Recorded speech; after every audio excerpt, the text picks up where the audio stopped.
Ndabaramukije mwese bakunze ikiganiro Kanguka. Nzina ryanje ni Chris Ndikumana. Nkuko nabibemereye, inyuma y'inyigisho y'umusozi w'Imana nabwiye ko nzogira bijya bitatu bikenewe kugira ushobore kuba ku musozi w'Imana, ku isonga ry'umusozi. Icya mbere cyari kwezwa, icya kabiri no guca bugufi, icya gatatu n'amashimwe. Rero muramaze kuronka inyigisho y'ukwezwa, mwaronse inyigisho yo guca bugufi, ubu rero mwumvirize inyigisho y'amashimwe. Amashimwe ni ikintu gikomeye cyane, kuko udashoboye kunesha ikintu cyitwa kwidodomba ntushobora gushima imisi yose. Reka ndabeke muyumvirize, nimwumva ibahezagiye muzoyisangiza abandi. Ndiho abahezagire, muhezagirwe.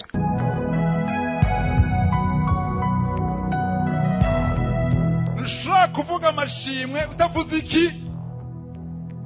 Vuga cyane, vuga cyane. Wanyuma nakurikira. Ntushobora kuvuga amashimwe utavuze kwidodomba. Rero nubwo navuze amashimwe naye kuvuga kwidodomba, ariko nibiryoshe kuvuga kwidodomba ko ariyo nyigisho tuje kwiga uno munsi. Tuje kwiga kwidodomba, tuje gukora iki? Gushima, sivyo?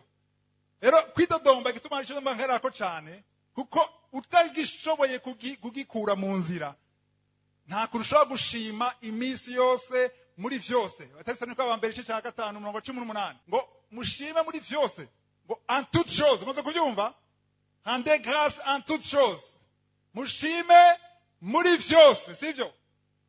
Maze kumva abigisha benshi bigisha yuko barahagarara gose kujya murongo ngo mushime ngo muri vyose, in everything, en toutes choses. Bariko ngo mutsi pour toutes choses. Ndamaze kubyumva ivyo? Kuri mushime kuri vyose, ariko mushime muri vyose. Maze icyo bisigura itandukanye murabyumva. Bigisha abantu benshi ngo ntimushime, ngo ijambo ry'Imana ngo ntimushime, ngo mushime muri vyose, ariko ntimushime kuri vyo. Rendez grâce en toutes choses, mais ne rendez pas grâce pour toutes choses. Namaze igihe rero nanjye ndavyemera ko ari uko. Kubera gusigira none ngo ikintu kibaye nabi none nshime nabi. Accident, manda gushima kuri accident. Akayibuza. Ariko nagize confusion cyangwa kuzazanirwa ngeze mu Efeso 5:20. Ephésiens 5:20. Hava ngo rendez grâce pour toutes choses. Apana muri vyose, kuri vyose. Byaba bikunezera cyangwa bitakunezera ngo kushima Imana kuri vyose, sivyo? Ari ikibazo rero ngomba kubabaza no munsi. Ni gute ushobora gushima kubigushikira vyose? Hari wabwiye ngo no, iyo ari hypocrisie. Ngo n'ubujyajya, sivyo? Mana ndagushima ko ndaburaye. Ako mutima haya ariko kamahana. Ako mukanwa Mana ndagushima nubwo nshonje uri Imana, ariko kamahana. Sivyo, gushima ni mu mutima. Nagana sigura gatoya ingene ushobora gushima kuri vyose. Hariho igisabwa kugira ushobora gushima kuri vyose. Kugira ushima kuri vyose bisaba yuko gara ahantu ibigushikira uri sûr. Vuga uti sûr. Wemezwa neza yuko atana kimwe gishobora gushikira atari Imana ikirekuye. Kuko ibigushikira vyose si Imana ibishigikiye, si Imana ibishaka. Hari ivyo Imana ikora mu buzima bwawe, hari ivyo Satani apanga mu buzima bwawe. Nicyo gituma navuga nti imisi yose mu kuva muhira ugera gutegura iki? Umunsi. Gutegura umunsi bisigura iki? Bisigura kwishira amaboko y'Imana, kwemvita Imana mu buzima bwawe, kuja muri position nziza. Haleluya. Gutegura umutima wawe, kuvuga uti uno munsi sindi maître, si jewe nganza umunsi. Haleluya. Ndabwira Imana ngo uno munsi biza kuba vyose. Inkuru nza kumva, hari abategura umunsi Imana, ndagushima ku nkuru nziza nza kumva zose uno munsi. Abari bateguye umunsi neza, kubera iki? Ni haba inkuru mbi bacagira gute? Domba. Musanzwe gutegura umunsi bisaba kugera kuri stade aho uvuga uti sinzokwidodomba. Kwidodomba bitangurira mu mutima, urashobora kugera ahantu ubifata ukabisubiza inyuma. Ninde amaze kugira noze cyangwa ku iseseme? Biraza ukumva ko bije, hari igihe ubibloka bigasubira inyuma. Ariko hari igihe biguponyoka bikaza. Sivyo? Rero kwidodomba hariho byose bitangura mu bwenge bwawe n'ukwizera kwawe. Umunsi utanguranye na ndiho. Niwe yatanguye umunsi, muri kumwe muri vyose, mu byo ugendamo vyose, programme zose ndaziguhaye zose. Ibidakuba uno munsi nabo telefone bakambwira inkuru mbi ndagushima. Haleluya. Mwana bise Yobu ngene yasenze. Yobu cyo cyambere bamubwiye ko yaratunze asa amafaranga menshi, asabana agasengera n'abana agatanga n'ibimazi agorose. Imana irashinga naye ko ari umugororotsi, ariko Imana iradekara Satani iramuha uruhusha rwo gukora ku bintu vyiwe. Ubutunzi bwiwe bwose, abana biwe bamwe barapfa, arabura ibintu bisagaciro. Bamubwiye inkuru icyo yakora niki, yari tabaguriye ko impuzu, bisigura ko yari frustré, yarababaye, sivyo? Ababaye acavuga ngo iki, navuye mu nda ya mama, nizukura murongo wa 21, sivyo? Verset 21, navuye mu nda ya mama ndi gusa nzosubira mu nda y'isi. Haleluya. Ngo izina ry'Imana rigire gute? Yabanje kwa doha ari posterna ngo que le nom du Seigneur soit béni. Bashaka kuvuga ibyo bintu waje kubura abana n'ubutunzi bwawe n'ibiki n'amakonto yawe byose puf. Bashaka kuvuga ngo izina ry'Imana rigire gute? Ryagaheza gigwa. Bashaka kwivuga ibyo. Ivyo bivuze kubera iki? Yari yamuzogera ahantu ashira en pratique yumvire Yobu kiyagihe kera. Yashize en pratique Ephésiens 5:20. Abanyefeso 5:20. Yarageze avuga ati ndashima kuri vyose kuko ubuzima bwanje bwose nabuze amaboko y'Imana. Imana nice control ku buzima bwanje. Kuko hari ibigushikira atari uko Imana ibishaka, hari ibigushikira ari umugambi wa Satani. Ndabwiye ko ibyo Imana imaze kwerekana biba byamaze kurangira dans le monde spirituel, mu isi itagaragara y'impuhemu cyangwa y'umwuka, biba byamaze gukoreka. Ibyo ushima ibintu ndiho yarekuye afise umugambi kuri ibyo bintu. Ibibazo ntushobora kuvuga ngo nyansenge ngo sitogira ibibazo. Abantu bigisha ngo mu buntu no munsi nta bibazo tugira, no gutunga no kumererwa neza gusa n'ibinyoma. Shaka mutahure yuko utwiye kumenya yuko ushima mu byo ndiho wenye yaretse. Hari ingorane ducamwo kandi ndiho azirekuye wenyene akazinezerererwa. Kuko ndomaze kwitahura nzosubira kwitodomba iyo uzi neza ko uhagaze neza, uhagaze mu mugambi w'Imana. Bibaza yuzi yuko watanguye umunsi na ndiho wizera ushima, ni nta kintu na kimwe kizokuza gushima. Ashaka ndabwira yuko ikintu cya mbere Satani ashaka, arashaka kuzibira kanwa gashima. Nayo wabwiye muri Yesaya 14 twabisomye aho meruka ngaha. Yesaya 14 yuko Satani Lucifer siko yari mukuru wa korale, ashaka kwiduza, bashaka kugera kuri nivo imwe n'Imana. Kandi yashatse umviriza, ntiyashatse kurenza Imana, yashatse ku ntebe yayo, tone yayo iduge kuri nivo imwe n'Imana. Kweki yashaka kuba nivo imwe n'Imana. Nimba ari ikintu Satani akunda n'amashimwe yiwe, ashaka bamushime, abamukorera bose baramwadoha. Muraza kumva abantu batanga ibimazi, biya imazi bisanga konora Lucifer Satani. Ikino bereka yuko kunabana mufukamira cyangwa mutazira, ira oze yarubahutse kubwira Yesu ngo niwe mfukamira Yesu Kristo, fukamira. Ako je ararinda Yesu Kristo, fukamira jewe ndaguha ubutunzi ibintu byose ushaka. Kubera iki? Arakunda bamufukamira, arakunda bamutazira. Cyo gituma ari jaloux, arafisifuwe ishari, ntashaka abantu batazira Imana, ashaka na mutazira. Cyakora rero arazibira akanwa kose gashaka gutazira Imana. Kugira zira akanwa gatazira Imana azana ibibazo, azana ingorane mu buzima bwawe, bikanka imigisha, ibyo ushaka byose bikanka, kubaho bikanka, mariage bikanka, umwana bikanka, ingwara bikanka, kukazi bikanka, inzu bikanka, ushomere. Arehugamana. Ashaka tuve ngaha dutahuye igituma bimwe Imana ibirekura. Hari umurongo nashaka adusomere muri Yesaya 45. Sishaka gutaba gose kubigerekeye umugambi w'Imana, ariko nashaka gatoya tugire inide twumve Imana. Kuko kenshi nasanze abantu bidodomba ntibaba baratahura neza ubunini bw'Imana. Kuko amajambo uvuga kuvyerekeye Imana agaragaza ingene ubona Imana. Abisubiramo, amajambo uvuga kuvyerekeye ndiho vyerekana ingene umubona. Nimba uba widodomba iminsi yose ndiho waramushize muri kabuate kangana gutya, uramusuzugura. ndaza kubereka mu giharuro ngene Imana yabwiye Mose ngo bazogeza ryari kunsuzugura. Kwidodomba egare gusuzugura ndiho. Cyangwa abantu babifyina ko kwidodomba mengo ni ibintu bisanzwe ngo reka turafise ama emotion. Ari wambwiye ngo mureka basi mpatwe ijuru zo kwidodomba ndabisohore vyose.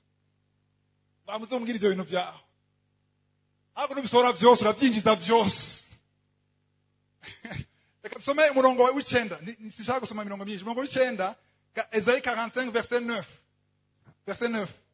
Yesaya 45 umurongo w'icenda. Azobona ibara uhaririza uwamuremye. Umbirize ngo azobona ibara uhaririza. Guharira murabizi kujya impaka mu Kinyarwanda sivyo?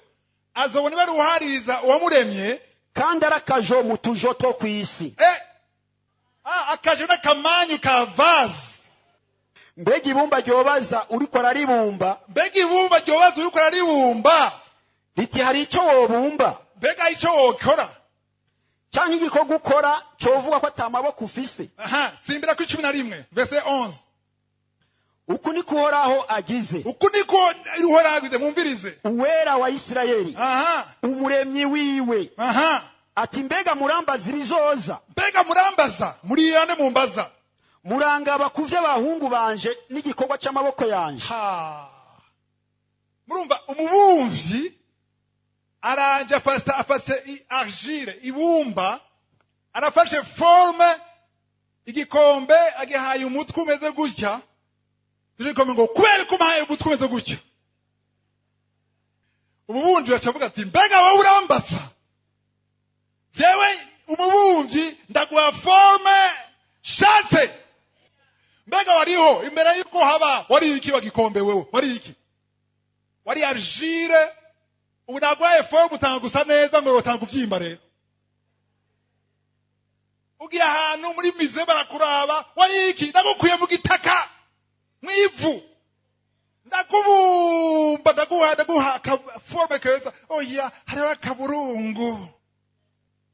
Aravuga ngo mbega nuzi ko dokumenagura ngaje ndagusubiza muri argile mwibumba ndasubira gufata iyi forme nshatse. Iyo uri kurahariza conteste, iyo kuraharira cyangwa urakagira impaka n'Imana, Imana yumva umengo wayisuzuguye. Sinumva ndavyumva uyu muntu atarabaho akiri urusoro mu nda nyina wiwe namaze kumutoranya. Namaze kumutegurira kazoza yiwe nziza. Icyo azovamwo, mariage azogira, abana azovyara, umurimo azonkorera, ingene nzogaragara, ubwayo bwiza bwanje na gloire yanje ikazogaragara muri we ngo kubere kungize gutya. Uzogeza ryari? Kwaza Imana. Mbega ngo we urinde ushaka kumbaza kwiki nakuremye gutya. Isigura yuko Imana rero yiteze ko tugira gute twishima. Umuntu mugufi yashimye ndagushima kuri ubu bugufi. Abantu bagufi amen. Ndagushima no kuburebure. Ntugire complexe kwigire muremure. Nageze complexe y'uburebure. Kandi nagira ikibazo muri bus muri yase nkabura ngene nicara. Ntamashaka kwicara imbere ngasanga abantanze. Nagenda hajya hagati bitwegerane uba amavi aganameze ngo kubera kina maye gutya muremure. Shima ngenungana. Shima ngenusa. Shima ubwirabure bwawe. Shima n'inzobe yawe. Ino abakobwa bazi ko ari beza n'abafite inzobe. Baritukuza muga muri Senegal badi beza n'abirabura. N'iminwa yabo barasiga ibintu vyirabura. N'inzara bagasiga ibintu vyirabura banezerewe n'ubwirabure. Abitwa Abaganda apana Uganda igihugu Abaganda tribu y'Abaganda muri Uganda la beauté babona ubwirabure. Mana kweli ko bagize igikora. Shima icuri. Haleluya. Forme yose ndiho guhaye yishime. Haleluya. Ufungura rimwe shima kufungura rimwe. Ingoda yawe uri vide iragaragara. Shima kufise ingodo. Frigo iwe amazi shima kufite amazi. Ari ibihugu kugira baronka amazi. turivugisha mu Burundi murabona abantu babuza amazi muranezere ko muzi ko midi munafungura mwese muri siri ko mufungura ngamico 90% ngaha murazi ko muze gufungura saa sita kese wisonzesheje sivyo ndabizi cyayico kuba utari siri kufungura uwo munsi bizito ikagera wamenyeye ko igitangaza kiba gatankurawe igitangaza ko kitaba rubumbashi kiriye cya gitangaza saa 2 mana warushikana saa moya saa 2 takwe saa 2 rageze umunsi warageze saa 3 atanu mwaraza avuga mana ikabazi ndagushika nababesha nashimye tu ubugari n'imboga ayimenyere kurya ubugari n'umunyu ari promotion nimushime muri byose warasenze nurabona inyishu shima parce igituma ndababwira gushima bizana taza kuberekanira umwanya sivyo ndaberekana n'amashimwe azana confusion no kuzazanirwa kwa satani nashaka kwemera nashaka kumva ingene yaguteze haramaze kugira umutego w'imbeba murazi mugeze umutego urakugura neza ngo to kamashu sivyo ugashiramo iki akanyama cyangwa indagara sivyo kweli imbeba naho izobiri hariya ikumva akaboga yoye niza yumvira ko ari umutego iza yirondera kari akanyama ipfa gushira y'umutwe gusa ayo yabonye ugitondo utora uja guhamba satani yari afise ububasha bwinshi kuri wewe igihe cyose widodombye wafashwe atavuga ati yes ndamugemyesha igihe cyose haba mafatwa iminsi yose wama wafashwe rero ukuguma widodomba umuhinkomezi ahubwo ya rero reka tumwige agwa ngaha afata ngaha ahana nuku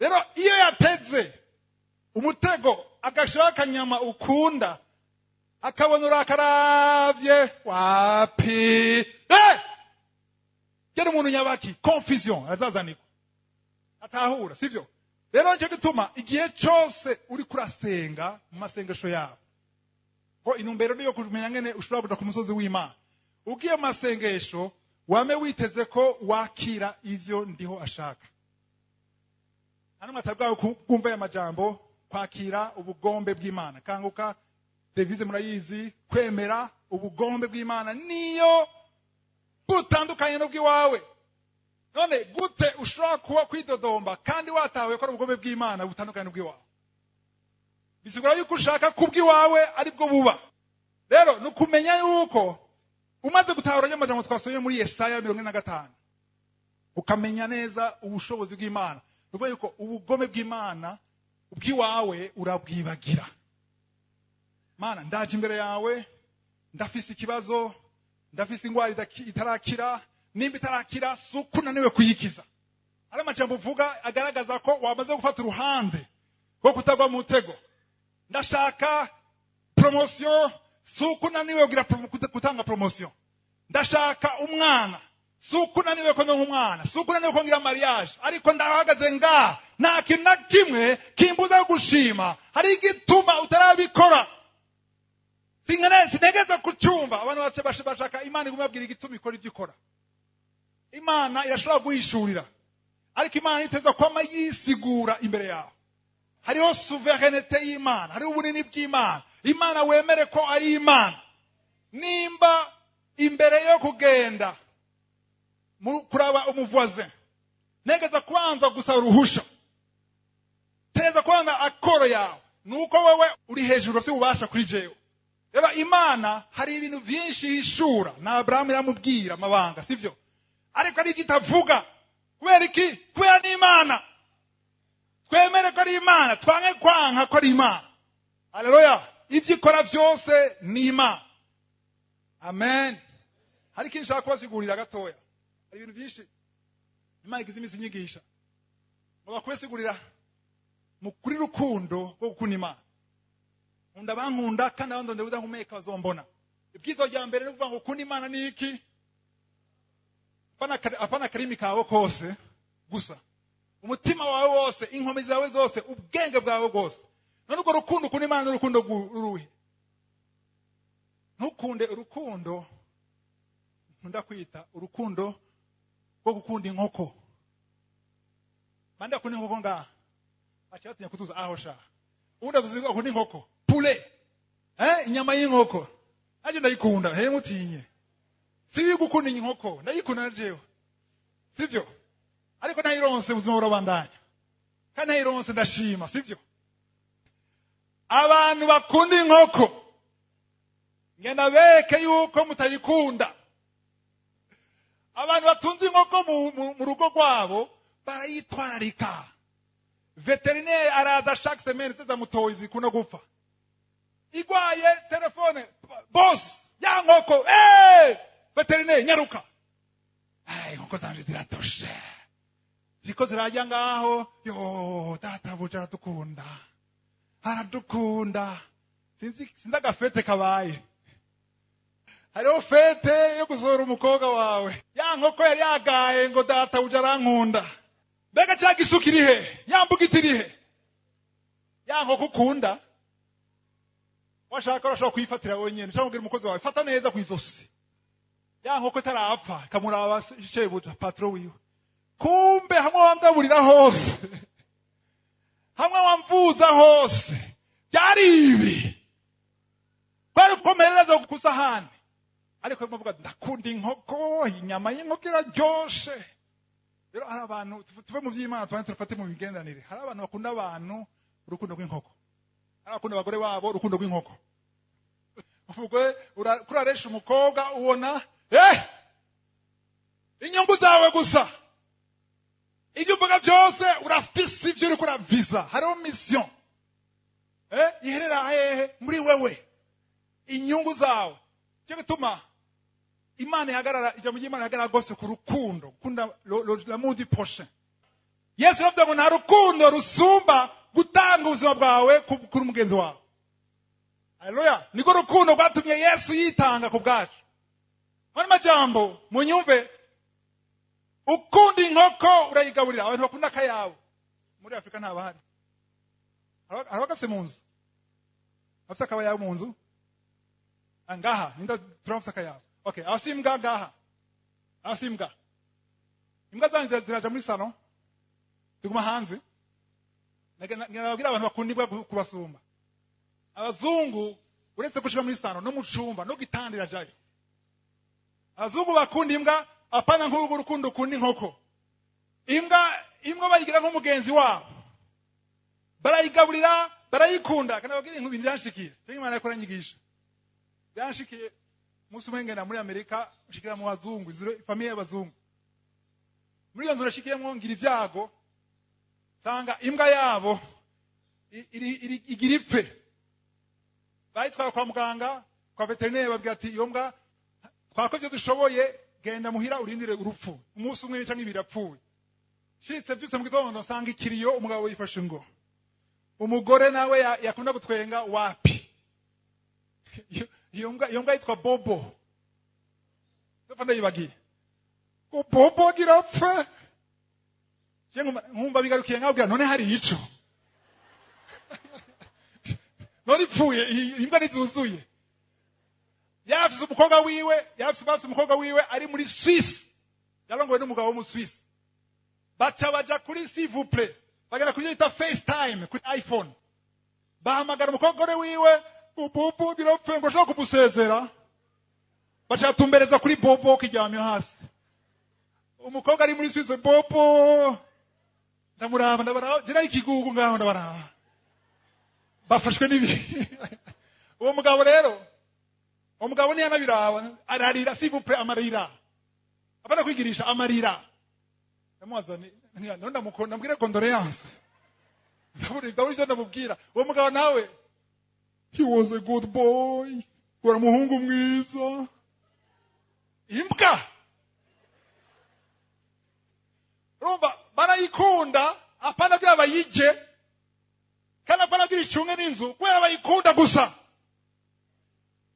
Bego rukundo bakunda imbwa niko bakunda abafasha ba.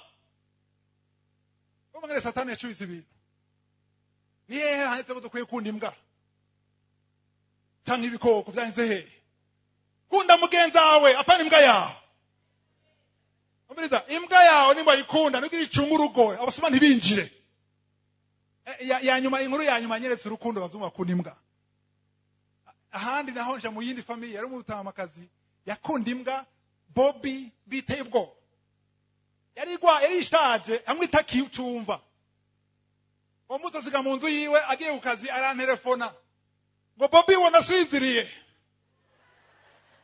iyo Bobby yaraja mu nzu yiwe mubone si mu cyumba ciyo ngira nsinziriye noya ikintu cyambabaje cyashotse bwa nyuma umunsi wa nyuma kuko bwitondo yama yitwara hanze kwibagarika agira umunsi wa nyuma ngira ngo uca ngenda ngo ndashaka gusaba faveur ndagowe noneho ngo umunsi wa nyuma gusa ngo kidacerewe bisarandevu ikomeye n'umugore business woman ushobora kuyitwara hanze yumvira umuntu amazinzwi akugaburira kwa gusa utari haloye wo kwanga gutwara imbwa yiwe ntababesha narayitwaye ngeze kwibarabara iraza ngeze aho yihagarika ngo yihagarika nyene irihagarika sinayiranwa ndabantu gatamurundi yombona cyangwa umunyarwanda mbona n'abazungu gusa ndavuga ntacyo kora abazungu ako kamana wanzanye ngaha muri ibi kwa ntatahura urukundo bakunda imbwa rero nidukunda Imana urukundo dukunda inkoko cyangwa umukeke abantu bakunda Imana urukundo rw'umukeke cyangwa inkoko none bagana ku Mana bagasenga bakiyiriza kugira baronke umugabo gusa baronke umugore baronke promotion baronke umuduga barotera imbere bakire aha kuko ndababwiriza ukuri iyo ufite urukundo rw'umukeke Imana iramenya ko urukundo nta kiri mupfana icyo mwomenya nuko Imana yacu yapima imitima yacu aha gute yipima irabaza ikitevya muracyumva abanyarwanda irabaza igatinda aha irabaza igatinda kubera iki kujya Yesu yabanje gutinda cyangwa guteba muri Jean 11 murabizi inkuru ya Lazaro Yohana 11 Yesu amubwiye ati wa mugenzi wawe Lazaro aragwaye kandi agira apfe Yesu ucayigira zimza aritevya arirabira hirya ararindira gushika apfe nige yapfa ntiyaje yanje guteba aza amaze iminsi ngahe ine ashitse baridodomvye bashikiwe ariko iyo uza kare ariko Yesu amubwiye ngo yapfuye yashavuga gute ndanezerewe ko byabaye atariho ndi bisigura yuko yanse kugenda n'impaka hari ibintu Imana itaguha n'impaka hari Imana igutevya ishaka bibanze binuke abanyarwanda bakunuka guhumura nabi byahaje nabimenye guhumura nabi cyane kunuka kuko Imana ishaka binuke ton voisin amenye ko byanutse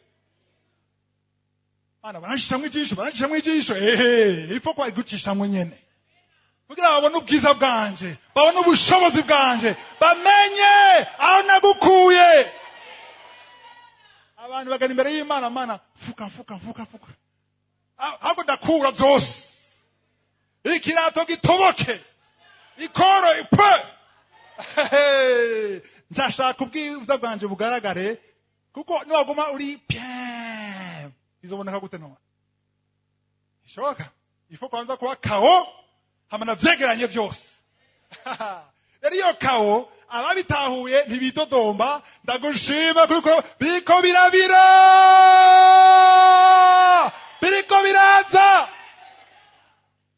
abantu bambara ibirato murabizi abagabo hari igihe binuka hari igihe utinya gukura ibirato umunsi pastor yavuze ngo mbongira ndabiyoza ibirenge tujabara abatelefone nahemvye urubanza ndagiye bazi ikirato cyakwire iki kingozi kitagira ishesheti umaze imyaka umaze amezi utambara ishesheti je tanashiki nayo babwiye ngaha sivyo mvuye Rubumbashi shikira hano i Kigali kishikanye mvuye muri Yaburumba ipantaro irimo gusa agashati kaheze nga n'ikirato catobotse nga kitagira ishesheti barama indaro ahantu njyama barama icumba ndavuga rero ndarana ibirato ndabigira gute ndagikura Parisito hari umwana agize ibintu ngaho karabaye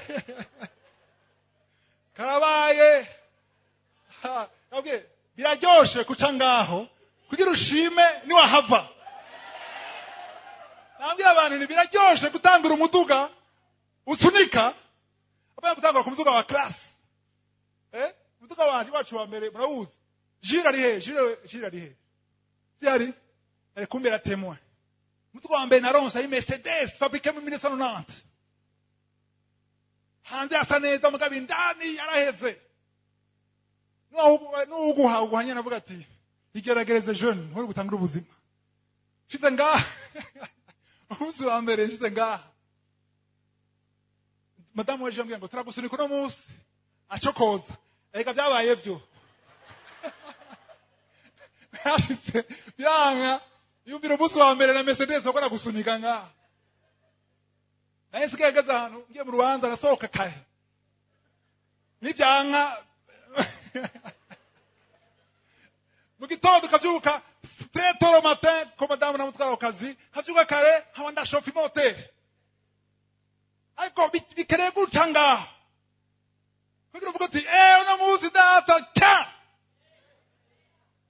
twambwira satani wewe ariko wewe hajya narashima byama hasi narashima ariko ubu hari igitanda nimuja gushema igitanda mutajyamye hasi neza ngo vyumve ushaka kuvyumva wabonze impuzu imwe gusa kabura undi ini impuzu na impuzu imwe kuburyo kugira ugize imana karonka isabuni yo kuyimesa icyo twita traction ngaha traction murayizi yakabutura y'indani bayita Kastapa ni prison yo muri Lubumbashi. Kastapa rero wacuguma mu nzu wambaye Kastapa kugira ipantaro yume. Nabwire uno munsi biraryoshe kwivuga utwenga ariko nakobesha nkiri muri vyo uzogeza ryari ariko umoyiki nabitevyemo ndi uri umoyiki manishimwe uno munsi maze imyaka 10 kona mu 2009 n'Imana yampishuye ati stop ruse kwitodomba amashimwe yawe azovamwo byinshi. Amashimwe yanje yavuyemo kanguka, yavuyemo umugore wanje, yavuyemo abana banje, yavuyemo ubuzima mfise no munsi. Kwitodomba ni prison. Vuguti prison. Igihe cyose widodomba uriboshe. Uko wiyongera ko iminyororo myinshi ariko amashimwe agukura muri prison ayagusohora. Haleluya. Rero urukundo mwagubise rukundo mukunda Imana muzabe mupime ko atari urukundo rw'inkoko. Ukurasengera iki? Ukurasengera umwana mu mutwe wawe ukurasengera umwana ataje ibyo gusenga bayivamo. Umugabo atabonetse byo gusengera bivamo. Ukuraba ibyo kurasengera arakazi ari visa hano ko yisozera kwera visa muri Afrika siko Iburaya abasengera ibindi impapuro zo kuba hari ariko bitabonetse kandi yewe batabitabonetse ntagwa kenshi aguma mu ishengero sivyo araza mu ishengero araza muri louange araza mu mwingi mugabo ntasenga muhira kwera iki ntoza kubwira iki Imana ko nabuze umukeke ko nabuze inkoko ikindi no kurondera ko niki mbega Imana mupfana ibyo ibiri bigaragara mbega ubuzima budashira ubuzima la vie éternelle ubuzima budashira ntacyo uvuzi wawe byo mugiye bava ngo mbega waduhaye ngo hamwe na Kristo waduhaye Kristo yoreka gutuha ibyo bintu byose. Nashaka mutahure yuko sishaka kubadeseva ariko mu ijuru nta bagabo bariyo. Bari baze ngo nzoronka umugabo mu ijuru cyangwa tuzojana mu ijuru muzojana mugabo ntazora umugabo wawe. Ari mubizi mu ijuru nta visa iriyo iyo visa zotwara mu ijuru aya mapromosiyo turondera gukira indwara byose ibyo ngaha ku isi, ariko nukumenya yuko nimba ukijijwe hari ikintu Imana yaguhaye gikomeye. Igihe ndiko ndashima Imana, je ntangura iminsi yose gushima umusaraba, amaraso ya Yesu. Sija gushima mu gitondo ntavye amaraso ya Yesu, nta nerimwe sija gutavuga amaraso ya Yesu, kuko amaraso ya Yesu niyo yatumye mba icondi, niyo yatumye turonka agakiza, niyo yatumye isi ibiciro no munsi, niyo yatumye dufite ivyizigiro. Kweri sinzi ni nk'umuntu wahaye ikintu kinini gisa agaciro akaza kwidodomba akantu kubusa, kuko nta na kimwe ushobora kompara n'agakiza, nta na kimwe ushobora kompara n'agakiza. Rero nukubyumva yuko dukwiye gushima Imana kubera ari Imana. Raba mu guharura 11, nombre 11, kubara 11, hari ikintu ngira bereke kuvyerekeye kwidodomba. Umurongo umwe wa mbere ushobora kwa kabiri gatoya. Abantu baridodomba kubw'ibibagoye, bigwa mu matwi y'Uhoraho, avyumvise uburake bwiwe buraziriringa. Umuriro w'Uhoraho waduka muri bo. Subiramwo, iki cyadutse? Iki cyadutse? Uburake bwiwe buraziriringa. Umuriro w'Uhoraho waduka muri bo. Umuriro w'Uhoraho, le feu de l'Éternel s'alluma parmi eux. Uyigize igihimba cyo kumpera yaho bashagaje. Murongo kabiri, verset 2. Abantu batakambira Mose, nawe basabira kuhoraho, uwo muriro urazima. Mwavyumvise yabaye? Baridodomvye, Imana yamaze kwajabukana cya gitukura, basura kwidodomba. Uravyumva? Hanyuma ngo atanga kuvuga ngo uburake, la colère s'enflamma, uburake bwande guhoraho. Hanyuma ngo umuriro nguramanuka uvuye mu ijuru, wishe bangahe? Wishe bangahe? Nta numwe wishe. Acho yabwirije wonye waturiye extremité ya y'ikambi yabo, ariko nta muntu yapfuye. Ariko uwo muriro rero yari message, yari ubutumwa. Ivyo rero ahaniho hanyeretse neza ingene ndiho adasiporta umuridodombo. Yari kwabwira ati nibishoboka no kubita ku meza, bashaza gutakambira Mose. Kuko ari kibaje gutakambira Mose ko abonye bikomeye. Ashatse kwereka ngene Imana idakunda na gatoya umuridodombo. Chapitre 14 aho nyene muri guharura nyene washitse umurongo 28 verset 28 haravuga hati babarire. Babarire utuku niko Uhoraho agize, uku niko Uhoraho agize, utarahiye uguhoraho kwiwe, utivyo yumvise mwivugiye nivyo nyene azobagirira. Mwavyumvise? Bazobagirira iki? Nibiki yababwiye verse ikurikira, mwumvise ivyo bivugiye bo nyene. Utima ivyimba yanyu izogenda ihindikirana mu bugaragwa, utabaharuwe mwese uko mungana, uhereye kuba maze imyaka 20 no kuja hejuru, uko mwaka mwidodombeye. Uti nukuri mukazogera mu gihugu yarahiye amanitse ukuboko kwazokibaha ngo mukibemwo. Shiti Karebu mwene Yefune, haleluya, na Yosuwa mwene Nuni. Imana ishimwe. Abantu bavuye muri Egiputa, jambo y'Imana bavuga ngo abagabo bari 600, les hommes. Abagore bazi ko ari benshi gusumba abagabo, sivyo? Aho tuvuze abana bari abantu barenga 1 miliyoni n'igice bavuye muri Egiputa, bose kiretse abantu 2 gusa bapfiriye he? Ugaragwa. Urumva ibintu? Avuze ngo murongo wa 28 verset 28, ngo ndabarahiye ngo ivyo mwivugiye byaduze mu matwi yanje nivyo nzobakorera. Ahantu mbamengo ni habateye ubwoba mwebwe.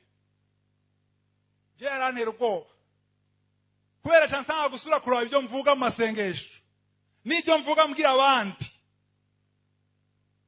No pfuma pfa haco maze bayivuze rimwe, Imana irahora. Ngo byaraduze mu matwi yanje biba byinshi, birasha biraba pre kujyanya amazi ushira ubugari ku imbabura. ivyo uvuga ubwira Imana kugira naco maze ngo wampoye iki urandenganya iyi sinaje kwirondera kwiki ayo majambo uri kuri kwegera umuvumo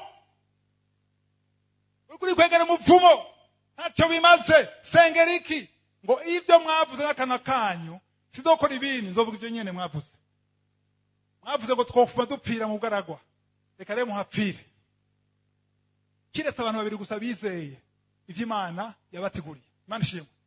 Reka nabwire ko amajambo yose uvuga mu mashe nabwire ugiye gusenga sinzi umutwaro ufise ariko nimba uri kuri dodomba no guhanura ubanze ureke kuja gusaba ivyo bintu siko ubanze utunganya akanwa kawe n'umutima wawe ko naco bimaze kumara imbere y'Imana ukwezi amezi angahe widodomba urega abandi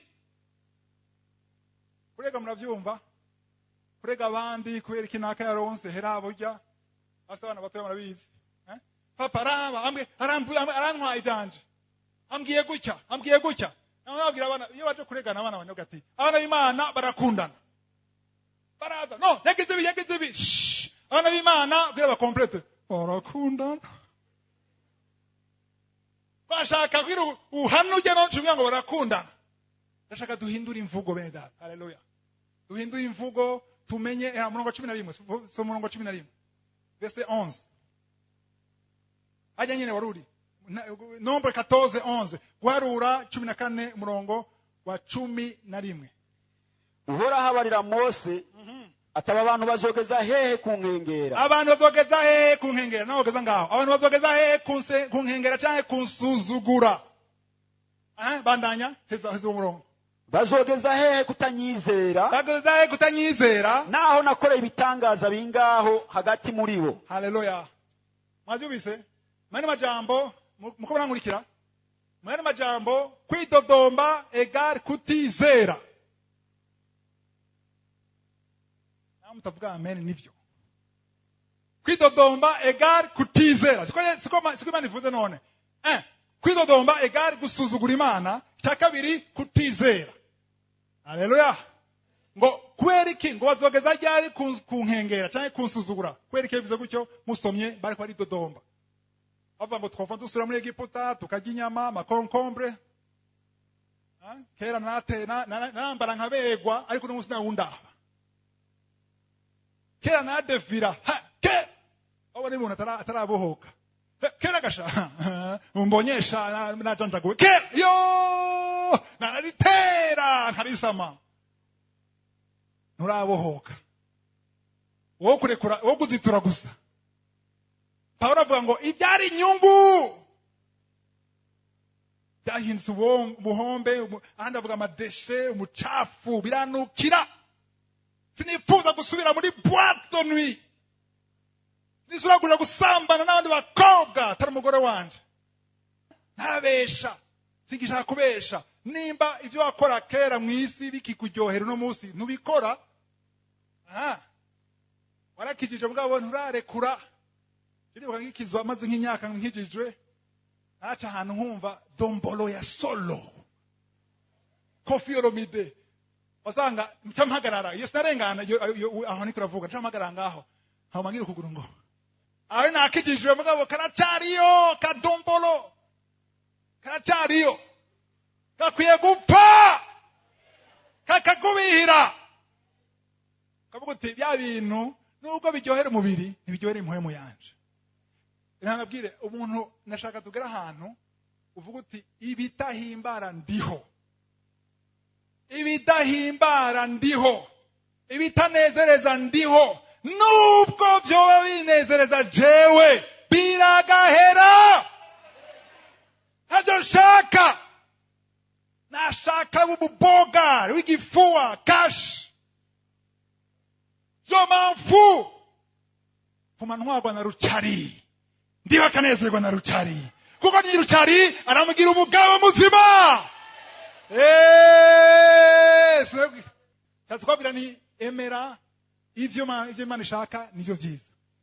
Sishaka kubaza umuntu afiziki nasengera Imana akora senga sivyo hari abakora sengera akazi ngaha hari abarindi rendezvous muri ambassade sivyo hararindiriye kugenda hanze, hararindiriye kuronka abana, hararindiriye kuronka mariage, abagabo, hararindiriye promotion, sivyo? Hararindiriye umuhamagaro Imana yababwiye. Haleluya. Nashaka kuva kuri ino saha ushobora kuvuga uti Imana, nubwo ndabishaka, nubwo ndabidubiza muri jewe, nubwo bibira muri jewe, icyo udashaka muri ivyo, haleluya, icyo udashaka muri ivyo ndavyemeye. Imyaka iranjanye, jo mpamvu nta myaka ndiko ndaba ndiho. Imyaka ndiho yizi imbere yuko ihaba, arayizi. Menopause, bazana maze kubyara muri Bibiliya bari barashika menopause, hari niho bikoze. Ntacyo bitwaye, ntusubire kuraba ivyo ushaka wewe, bwira ahantu uvuga uti Imana ndarekuye vyose. Haleluya. Uvuga uti ndarekuye vyose, ivyo ushaka n'ivyo gusa. Wow. Katwavanse umwanya uragenda. Haleluya. Hari ikindi kintu Imana yanyigishije vuba gose, memu yafashe mu bitahure. Haleluya. Ikintu cyitwa champ de tir. Champ de tir murayizi? Abagize igisoda ngaha canke SMO. Champ de tir murayizi, sivyo? Champ de tir na hantu ni terrain aja kwiga kugira gute kurasa. Rero champ de tir ni hawa muriro wandiho wakubise atawiwishe. Champ de tir ntawo wica musanze. Champ de tir ugiye ahantu kugira urase, ariho cible cyangwa target. Hari ifoto ya champ de tir ujya mugabo ariko ararasa. Desire manzi shira ndakwereka to utazi bya ivyo abari yasinze ko ashobora kwibona. Murayibona nga ujya mugabo namubona ari kuri champ de tir, hari yatumbereje, hari akantu hariya cible cyangwa target. Aha, shira ifoto ya kabiri ntiboneka neza. Icya kabiri voilà, ikintu akibona hajya hariho amakuru ngaha, jaune, rouge, bleu, noir, sivyo? Hajya kajya kakoze kuri jaune niyo target, niyo cible, niyo ushobora kugema. Rero ukuriga kurasa, urarura amasase ngahe yakubise hajya ha jaune, ukubise hajya handi nikuvuga uzaba wahushije. Aha, ukavyumva? Rero ikintu nize kuvya champ de tir nuko hari ibintu kenshi bidushikira mu buzima Imana ikira tugira exercice et entraînement. Murabyumva? Entraînement urayumva? Abakinyi baragona kwimenyereza. Uvuga yuko urashobora kuja kugwana, uri mu boxer ataba mugwana canke kuragwana mugabo utashaka gutsinda, ari kugira witegure. Mu athlete aragana kimenyereza kugira umunsi wa Olympique azoshobora kugira gute kuronka medaille, sivyo? Ariko bayafashe igihe kinini cyane cyo kwitegura. Ikintu mwe yaranyigishije rero nuko hari ibintu bidushikira Imana iko yadutegura. Atahura. Hari tuntu dutoya twa misi yose dutuma widodomba imisi yose. Ariko igihe cyose uba widodomba muri ko tuntu ugumuhusha ujariya hariya. Majambo make nuko udashobora kugema misi yose muri entraînement, muri match ya vrai uzohusha naho nyene. Avyumvise? Umuntu ananigwa muri entraînement no muri komba ya vrai azohusha. Kweri ki? Ntaramenyera gutumbereza. Wow, reka nabasuguriye neza rero. Naganabire ko hari utuntu dushika mu buzima bwawe, igihe cyose dushitse ko cyo widodomba. Ari bitwaro ya vrai minini ya kuri wowe. Akari utuntu dutoye ubusa. Kana bakarero natoye utuntu nkatungaye nkadutanu gutyo dusendatu. Nk'abantu cyane inosi cyane mugabo cyane nk'abantu bari hanze iburaya, hari kirishitwa embouteillage, traffic. Ayo ugiye ukazi ugasanga imiduga iranse kuva hiri. Ahantu mwibona cyane ni Kampala. Kampala imuduga ajya muhagarara kuri mu embouteillage, umuduga urazimya bien ukicara. Ugatera inkuru, ugatsaho telefone abantu kagira iki ugira gushira ugenda. Aho racerewe ushabwira d'abord ku kazi. Ariko urashaka gushaka kusaha, hari embouteillage, hari abantu bakuzibira, hari gupa priorité, ugashika ku kazi wavyimbye. Wimyoza. Rero yumvira ivyo rero ubigira imisi yose. Urashaka kwiyumvira. Imisi yose ushoka kazi wamaze kwidodomba. Widodomba kiri mu muduga. Arabidodomba bakiri mu nzu. Kweri ki? Fasha. umufasha wawe ashaka gutuma widodoma iminsi yose kubera iki kenshi usanga mutandukanye karaktere ugasanga wowe uranyarutsa ubundi aritonda wowe ubona ibintu gutya ubundi abona ibintu gutya ugasanga watanga kwidodomba hakiri kare ikindi gishobora gutuma widodomba ni nka amaserivisi wagiye ahantu bakwakiriye nabi ujya rugorega yemwe sitavyumva ariko urahusha ukumuhusha mu tuntu twa misi yose woshoye kurengera ariko nimba uhusha hajya mu kibazo ca vrai uzohusha nimba unaniwe kwihanganira umukozi abasaba abakozi ababoyi cyangwa abayaya sinavyumva soka genda sinaguhemba mukizwa rero wakubise kuri noir hariya wahushije rero kwera rero munyumvirize kwera ari entraînement Imana ikuzane umukozi adashoboka kugira iguforme uko widodomba ukamwirukana uwuza usanga arusha ahubwo none abakozi babaye gute bwira sha wewe umukozi wawe ameze neza mumpe telefone umukozi wawe sha donderera umuntu wanyu akaza abeze nka wundi wawe wirukana kwera iki uri muri formation gushika uzoshoye kugema ugumutumbereza neza aho bizomera bien arishimwe munzu nyene abakwegereye hariho utuntu twinshi dutuma widodomba abakwegereye twega umwana wacu ataravuka twatanga gusengera umwana umubone umwana ataravuka atarasama tugira Maria gusengera umubone asha tumusengera dushima Marke 11:24 byo musaba byose masengesho mwizere ko mwabihawe muzobibona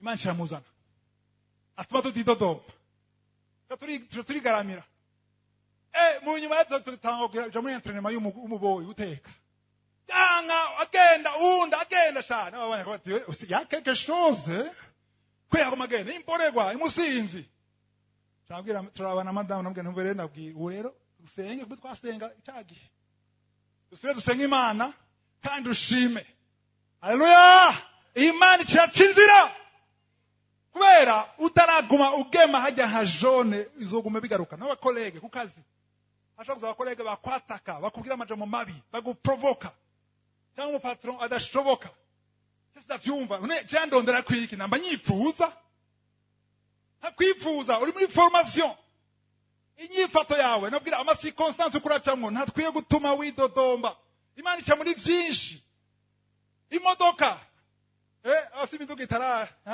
mwe gusunika imiduga mu buyenzi shaka tutre deux semaines mu buyenzi kajejo kwama mu buyenzi uratumutwe urarota ubuyenzi uva n'ama pom pom pom pom pom pom pom kwera n'impuzu yashaje kuraho shona urakora kimwe ikindi cyapfuye amapine ariko yuzuye kubiraka ntumara ukwezi ariko ndabwire birakenewe ko biragushoboza gutumbereza ndagushima musanegeza gushima ndagushima naho usanga imodoka itaka ndagushima cyo gihe nasohotse nsanga ipine plaf hasi ndagushima ko ufise reserve cyanashira ko reserve cyanagera muri serure ahantu kumutanga naje sanga yindi ku rundi ruhande paf nta reserve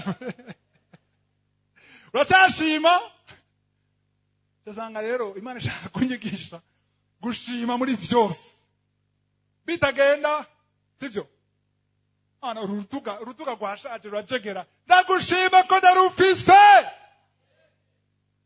haleluya iyo uvuze gutyo wakubise muri jone watumbereje bien wagemye rero akazi ka satani ashaka kubuza iki ashaka kubuza kugema haleluya arashaka yuko ugira iki kwitodomba amen Bwana sifiwe hari kintu ashaka kubereka tuje muri chronique ni ingoma ya kabiri cya 20 nyaruta ndabereke rero kwena babwira yuko satani amashimwe amuzanira confusion cyangwa kuzazanirwa wa mbere shoko gatatu okay wa mbere shoko gatatu kwera mwanya murayizi inkuru Yehoshafati siko Yehoshafati yatewe n'ibihugu bingahe bitatu ingabo zitatu agira ubwoba arihebura sivyo murongo wa 12 so murongo 12 twumegene yasenze verset 12 haravuga hati ewe mana yacu mbega none ntiwobacira kwiteka kuko atankomezi dufise zo kugwanya ico gitero kingana gityo kije kudutera kandi turabuze ico twokora ariko niwe duhanze amaso kandi turabuze umbinabwire ngo nta nkomezi dufise zo kubanesha abantu ngaha atankomezi dufise zo kuva mu kibazo urimo nta nkomezi ufise zo kuronka iyo mariage ushaka nta nkomezi ufise zo kuronka uwo mwana ushaka nta nkomezi ufise zo kuronka iyo promotion ushaka ico kintu cyose ukwarondera nta nkomezi ufise bariko ngize gute dushize amaso kuri wewe haleluya mani shimwe acha ubandanije araronka revelation aronka guhishurirwa umurongo 21 verset 21 mukurikire neza ngaha hacavuga hati nuko amaze kuja inama n'abantu ashira baho kuririmbira uhoraho no kumutazira basazishije ukwera kugira ngo bagende bitangiye imbere y'ingabo baririmbe bati nimushime uhoraho haleluya kuko imbabazi ziwe z'amahibe bidashira haleluya ibintu yasiga ubwenge Satani yagize confusion abansi bagize confusion abansi nashaka kubwira musezero rya kera ubonye abana b'Imana bakora hangana n'abansi izindi ngabo ni image ishusho y'abana b'Imana bahangana n'amadayimoni canke Satani rero aha kugwana hariho ingabo zikwiye kuja imbere Yehoshafati atahura yuko atabyashoboye yame message ku bana atavyo bashoboye hari abishoboye sivyo nimba ubishoboye bikore ngirambwira batabishoboye ivyo ukeneye ntavyo ushoboye waragerageje ivyo ushoboye byose hari abantu bavuga ati naho nogerageza navyo noshobora nimba atavyishoboye rero hindura strategy ahari ingabo ziri imbere kuri front barabwiye ati mwebwe subira inyuma ashashira onde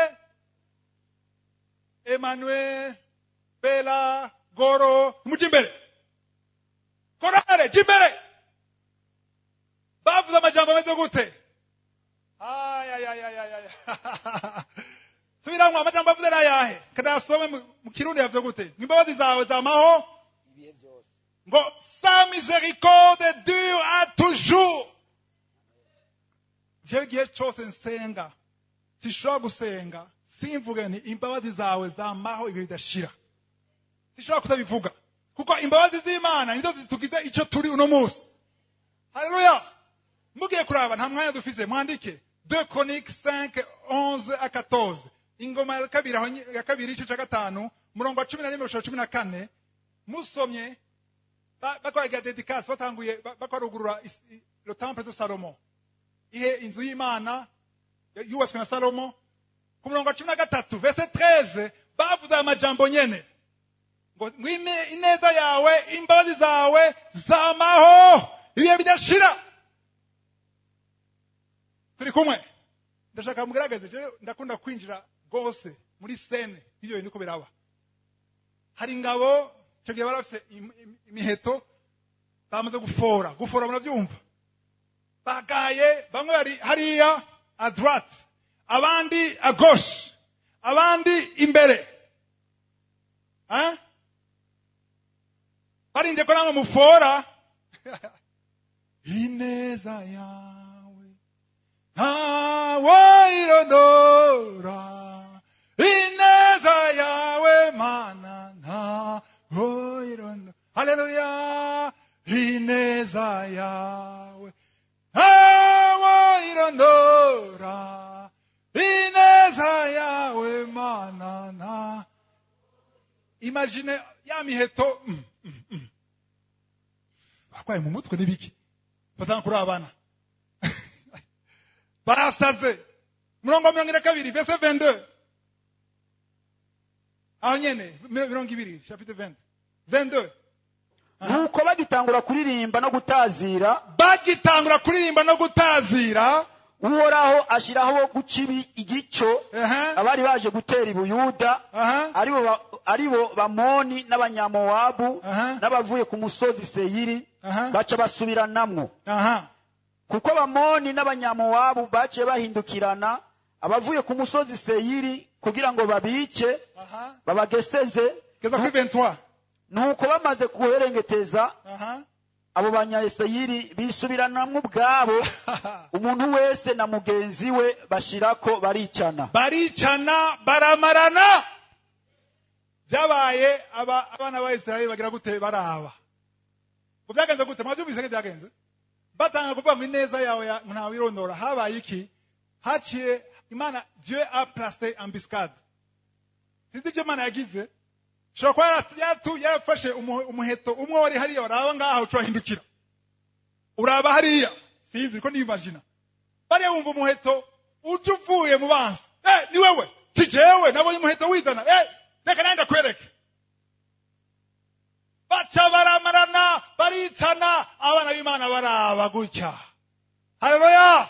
Bisigura yuko ikibazo cyose urimo duzishimwe abansi bazomarana uraba amadayimoni azomarana uraba amadayimoni azohunga presence y'Imana kuko utanguye kuvuga ineza y'Imana utanguye guhimbaza Imana. Imana iramanuka ikamanuka ikazana intebe yayo ivyagira amashimwe n'intebe y'Imana.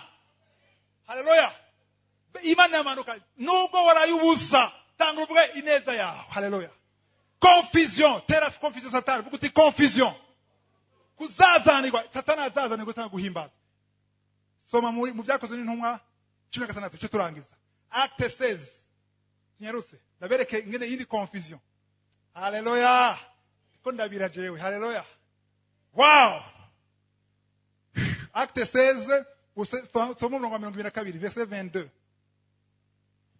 16 verset 22. haravuga hati ishengero ribahagurukira icarimwe abacamanza babakakagurira kw'impuzu bagera ko babakubita. Geza ngaho aho ninde abakozi b'Imana Paulo na Sila barabafashe barabatabagura kw'impuzu barabakubita. Bakubita iki? Bakubita makofi bakubita mafuwe babaza kuri impuzu.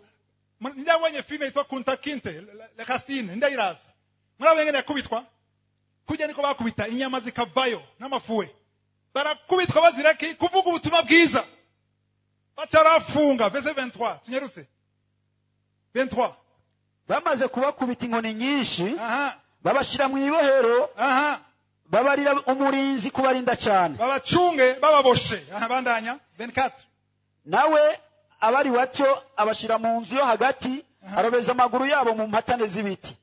Maze nko mu gicugu Paulo na Sila bariko barasenga bari babosha amaguru n'amaboko menote hejuru menote hasi kuburyo baja no kubuja. Barabakubise babahora Kristo babahora gakiza babahora ukuri barababoshe hageze isaha saa 6 minuit.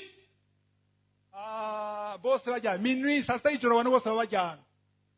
Bandanya 26 25 maze nko mu gicugu Paulo na Sila vers milieu de la nuit Paulo na Sila bariko barasenga baririmbira Imana izindi mbohe zibumva. Haleluya. Amen. Nimukubona byumva ko mutabimiragura nkunda bimiragura. Umiriza bafise amaraso akora vangaha. Nindabaze umaze gukomereka urashaka kwegamira ntiwegamira.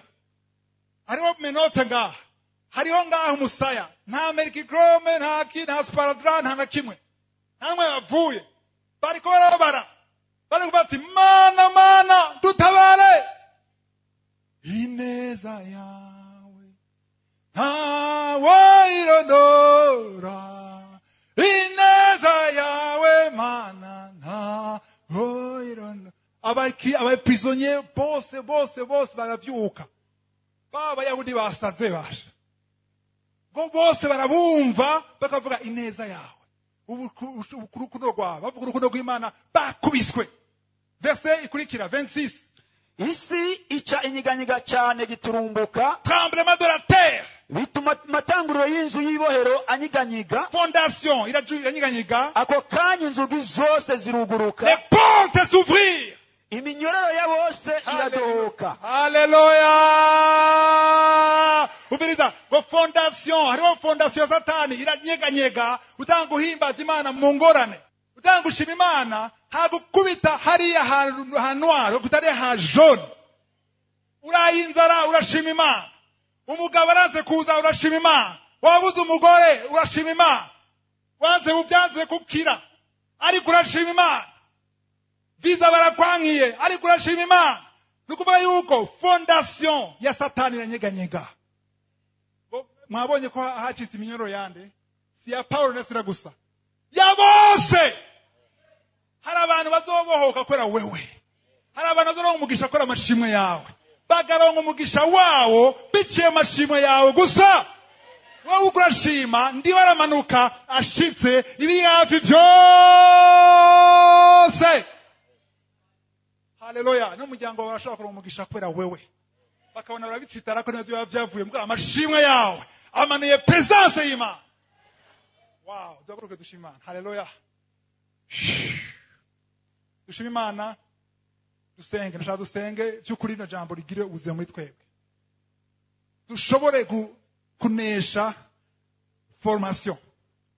Yesu bagira mutware kumubamba kumusaraba, Petero yafashe inkota aca mu gutwi kumwe mu basirikare baje kumutwara. Yesu afata mu gutwi aragusubiza ku gutwi, aravuga ati suko bikora. Ndashaka kubwira data wo mwijuru ashaka kurungika 12 legion. Legion imwe ifite abasirikare bashika 12,000. 6,000 imwe plus fois 12 72,000 ange bashobora kuza kumproteja. Ariko ndio yashatse ko ngenda kubambwa kugira bishike ngaho. Yesu yari yasenze aravuga ngo kino gikombe kindenga, ariko Imana akavuga ngo nibibuko nshaka bibuko wowe ushaka. Amaze kuvuga gutyo haza umarayika muri Luc 22 aza kumukomeza, kumushoboza guca mu bintu adashobora gucamo. Tuya dusenge muri kano kanya, baba bari ngaha baba kuri internet cyangwa kuri radio, dusabe umarayika aza kudushoboza guca mu byo tutoshobora gucamo twenyene, adushoboze kwemera la volonté de Dieu, adushoboze kugira aho dushaka ibyo Imana ishaka, dukunde ibyo Imana ikunda. Nubwo twabikunda uve ngaho bihambye, ndabihevye vyose, namukunda ariko namuhevye nimba atavuye kuri wewe. Iyo mariage ndayiretse, uwawe azoza. Haleluya. Ndashaka ivuye kuma, ndashaka kudetwiza vyose. Ntacyo bimaze kuronka ibintu wifuza ukanezerwa ariko Imana itabinezerewe. Haleluya. Mana ndakushima ku ijambo twumvise, ndagushima kuri Imana ivuga kandi igashitsa. Icyubahiro cyose kibi cyawe Mana kuri no jambo. Ndakweretse ku muntu wese yahagurutse ngaha, ndakweretse abanyumviriza kuri radio, abari kuri internet, abari kuri YouTube, aho bari hose, ubagirire neza Mana, tugire neza, udushoboze, dufashe mu izina rya Yesu.